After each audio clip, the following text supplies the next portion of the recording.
Pakistani cricket team کے opener امام الحق سے سنچری کے بعد کیے جانے والے اشارے سے متعلق سوال کیا گیا۔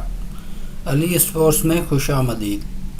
پاکستان اور انگلینڈ کے درمیان پہلا test match Rawalpindi cricket stadium میں جاری ہے۔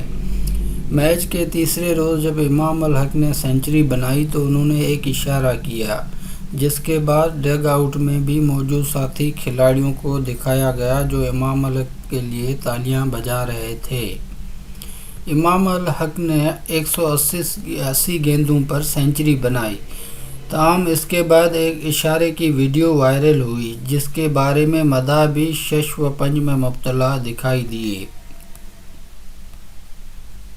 اس حوالے سے دن کے اختتام پر پریس کانفرنس کے دوران سینئر اسپورٹس جرنلسٹ عبدالماجد بھٹی نے سوال کیا کہ اس اشارے کا کیا مطلب ہے اور آپ ہر مرتبہ سنچری کے بعد یہ کیوں کرتے ہیں؟